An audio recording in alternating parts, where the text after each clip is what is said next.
For all the applause, all the money, all the standing ovations, there was one silence Dean Martin could never escape. The silence of his father. He could fill arenas, charm presidents, and stop the world with a single note. But none of it ever earned the one thing he wanted most: approval from the man who raised him. Gaetano Crosetti was not impressed by fame. He wasn't moved by records, movies, or television. He was a hard Italian immigrant who believed in work, survival, and keeping your head down. And to him, singing was not a career. It was a fantasy. Dean grew up the son of a barber who spoke broken English and worked until his hands ached just to keep food on the table. In that small barber shop on South 6th Street, little Dino Crosetti learned early what silence felt like. Customers would laugh when he sang, toss him coins, clap him on the shoulder, but behind the chair stood his father, expressionless, scissors moving, eyes forward. No smile, no praise, no pride, just work. When Dean was 17 and finally said the words out loud that he wanted to sing for a living, his father didn't yell. He didn't argue. He simply shut the door on the idea. Singers don't eat. Barbers eat. That was it. No discussion. No encouragement. Just reality delivered like a verdict. And in that moment, something lodged deep inside Dean Martin. A hunger that no audience would ever fully satisfy. Years later, when the world began to open its arms to him, Dean kept looking back over his shoulder. In 1946, when he landed his first real record deal, he drove all night just to show his father the proof. A contract. His name on paper.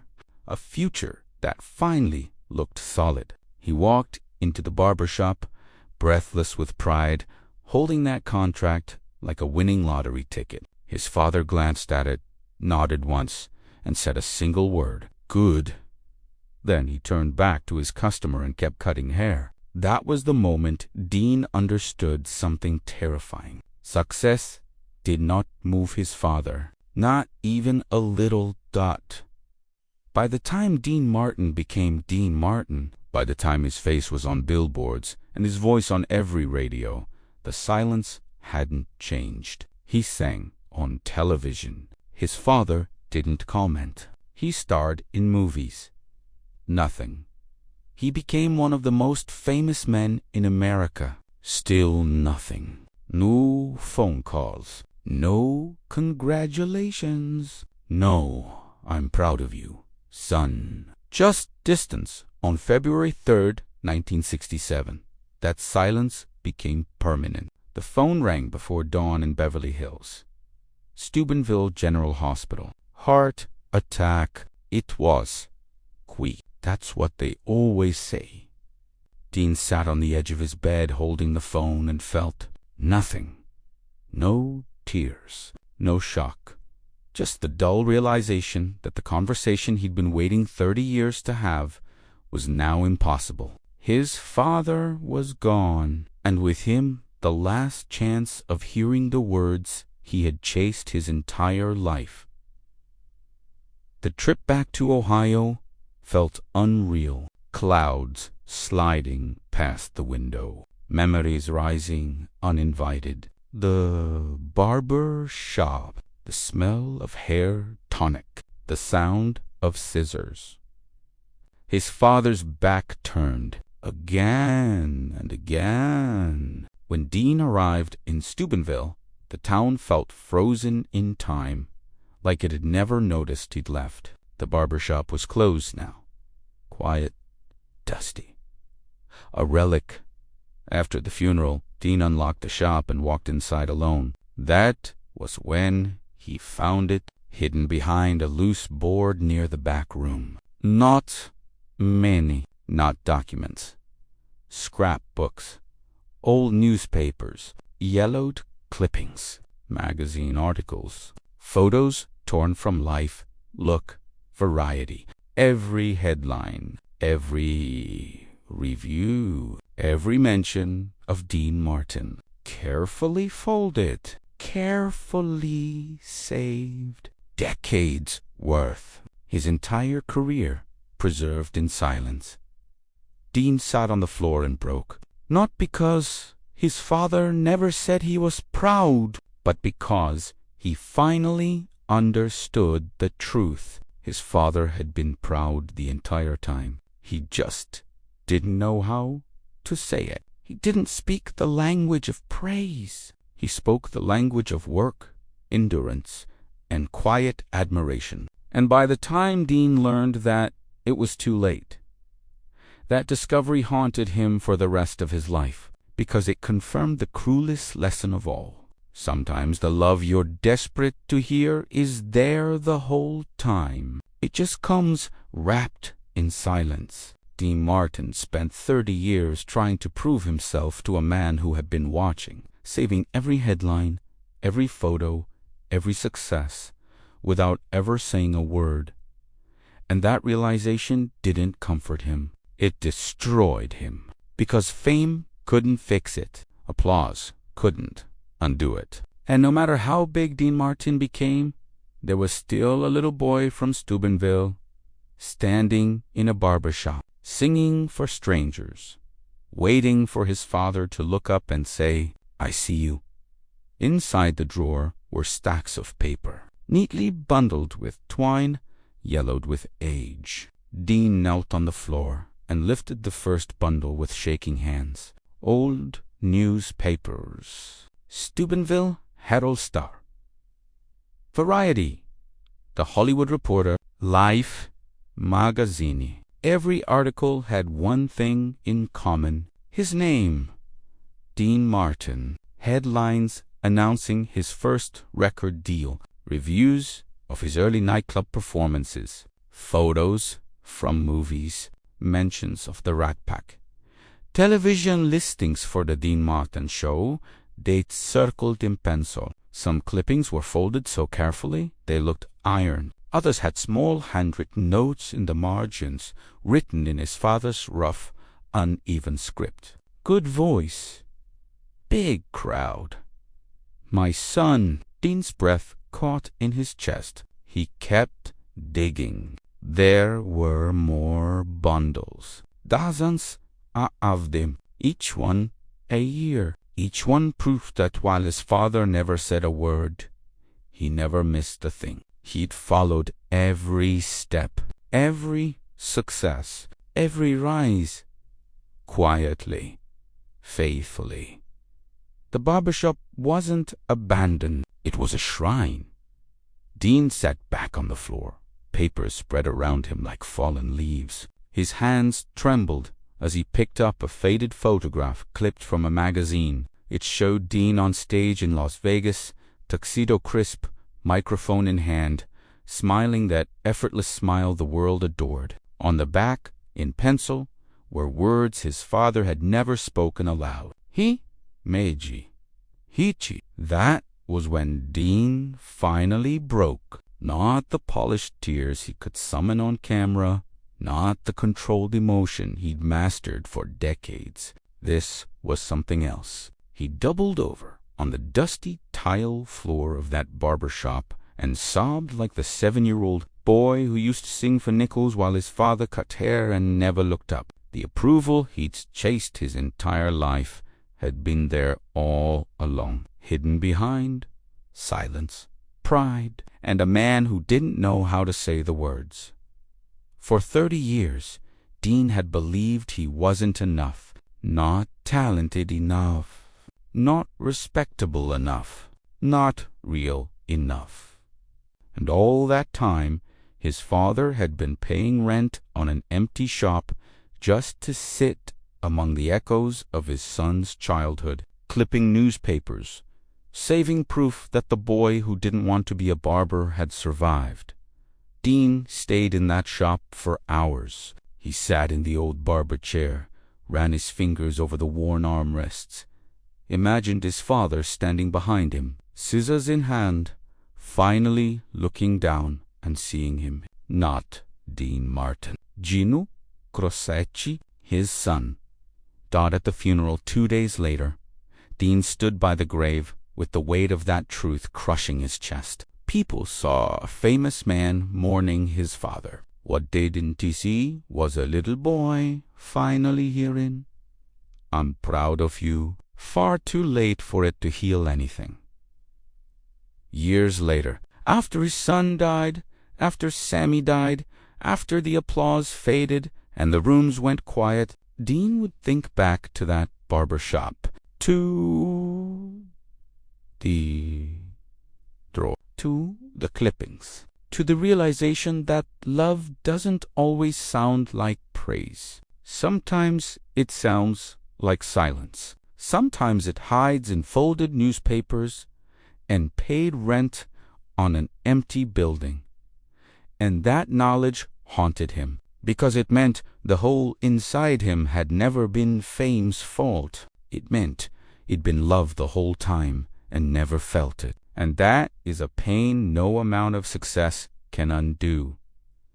Dean Martin spent his life trying to become someone worthy of his father's approval, only to learn after his father's death that he'd been worthy all along. The tragedy wasn't that his father never said it. The tragedy was that Dean never believed it. Dean held the letter with both hands, afraid it might fall apart if he breathed too hard. The paper smelled faintly of tonic and dust, the smell of his father's shop. He read slowly, forcing himself to understand every imperfect word. "Dino, if you find this, it mean I am gone. I write this because I am old now and the doctors say my heart is no good. I need to tell you something I never say. I am proud. Every day I am proud." Dean's vision blurred. He wiped his eyes with the back of his hand and kept reading. "When you was a boy singing in my shop." The men laugh and clap. But I see something else. I see you not belong here with scissors and hair. You belong with people listening. I am not good with words. My father was same. He never tell me he proud. He just work.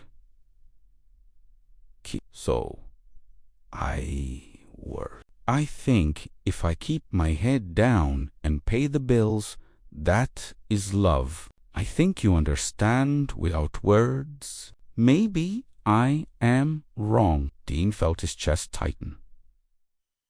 When you tell me you won't sing, I scare. Not because you bad, but because world is hard. World break men. I want you safe. Barber, always have work. Singer, maybe not. When you leave, I worry every day. But every day I buy newspaper. Every day I read your name. I keep them here because this is my place. This is where you start. I want you always here with me. Dean let out a sound that wasn't quite a sob and wasn't quite a laugh. I do not tell you these things because I do not know how. I am an Italian man. We show love by work, by silence, by staying, but I want you know this now. You did right. You did better than I ever dreamed. When people ask me about my sons, I say, Bill is good man and Dino is star. But inside, I say more. Inside, I say Masa Maked. My son is somebody. Dean had to stop. His shoulders shook as he bent forward, the letter trembling in his hands. He pressed it to his chest like a wound. The letter continued, "If I am gone when you read this, do not think I was cold. I watch everything, every song, every picture. every movie. I listened on radio in the shop when nobody's there. Sometimes I sit in chair and close my eyes and hear you sing. I think, this is my boy. I am proud of you, Dino. Always. The letter ended without a signature. No love, no flourish. Just truth, finally spoken too late to be heard. Dean sat alone in that barber shop as the light outside shifted, and the afternoon faded into evening. He didn't know how long he stayed there. Minutes blurred into hours. He reread the letter again and again, as if reading it enough times might somehow send it backward through time. All his life, he had chased applause because silence felt like rejection. All his life, he had tried to prove himself to a man who had already believed in him. The irony was unbearable.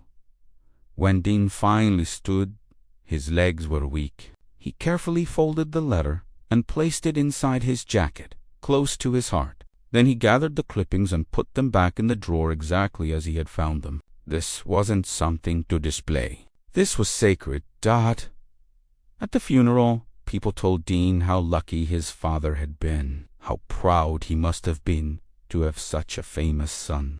Dean nodded politely, said thank you, smiled when required. He didn't tell them the truth, that the pride had been real but silent, that love had been there the whole time, just buried under a lifetime of unspoken words. Years later, after the lights dimmed, after the crowds disappeared, after his own son was gone, Dean would think about that shop, about that drawer, about a man who didn't know how to say, I love you, but paid rent for 20 years on an empty room, just to sit with his sons. Memory, Dot. And that knowledge didn't comfort Dean, it broke him. Because it meant the ache he carried his whole life wasn't caused by rejection, but by misunderstanding. It meant he'd been loved deeply and never felt it, and that realization came too late to heal anything. Dean Martin spent his life becoming a legend for strangers, while the one man whose approval he craved had already given it in silence. And that silence, once finally understood, was heavier than any applause he ever received. He cared so much that he carried it in silence. Dean continued, his eyes wet but steady now. He thought love was something you showed by working, by providing, by keeping your head down and your family fed. He thought words made men weak. But what he didn't understand, and what I didn't understand either, is that silence can hurt just as much as cruelty. Silence can make a boy spend his whole life trying to prove himself to a ghost. Dean paused, swallowing hard. My father was proud of me every day of his life, and I didn't know it. He listened to my songs alone in an empty barber shop. He saved every article, every picture, every mention of my name. He paid rent on a place he didn't need anymore, just so he could sit with the memory of his son. And I spent 30 years believing I wasn't enough. The room was silent. No one moved.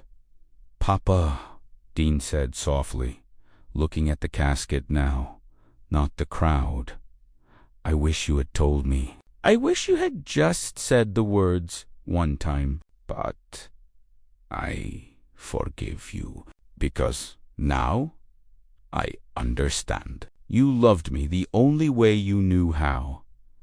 He folded the letter slowly and placed it on top of the casket. And I want to say something now. Something I should have said while you were still here. Thank you. Thank you for believing in me when I didn't believe in myself.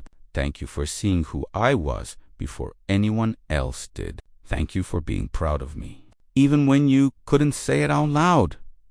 Dean stepped back, his shoulders heavy, like a man who had just laid down a weight he'd carried since childhood. That day in Steubenville didn't give Dean peace. It didn't heal him. In many ways, it made the pain sharper, because it revealed the cruelest truth of all, that love can exist completely and still be missed, that two people can care deeply for each other and never truly meet in the middle. For the rest of his life, Dean Martin carried that letter with him, just like the one from Tommy Patterson years later. Different stories, same wound, words spoken too late, love proven after the moment had passed. And maybe that's why Dean became who he became. Maybe that's why he needed applause, laughter, approval from strangers, because somewhere deep inside there was still that little boy singing in a barber shop, waiting for his father to look up from the chair and say, "I'm proud of you." He finally heard those words. They just came after the silence had already shaped him. Dean Martin died as one of the most famous men who ever lived, but inside he was always Dino Crocetti, the barber's son, who learned too late that he had been loved all along.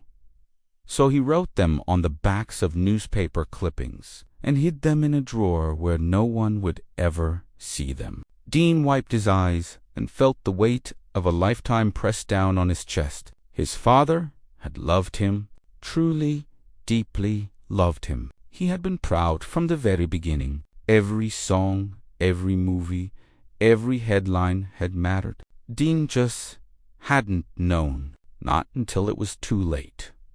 "That's why I'm telling you this," Dean said, his voice steady but heavy with truth, "because I don't want anyone else to live the way I did. If you love someone, tell them. If you're proud of someone, say it. Don't assume they know. Don't hide your feelings in a drawer and hope they find them after you're gone." Dean walked to the casket and rested his hand on it, gently, like a son finally at peace. "Papa, I found your letter. I found your drawer. I found your pride. And I forgive you. I understand now. You love me. You just didn't know how to say it." He paused, swallowing hard. "I love you, Papa, and I'm proud to be your son."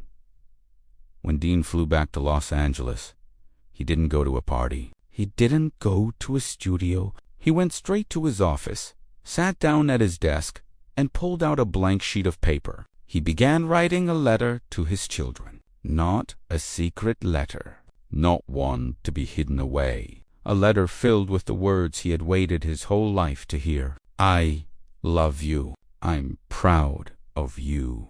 I believe in you."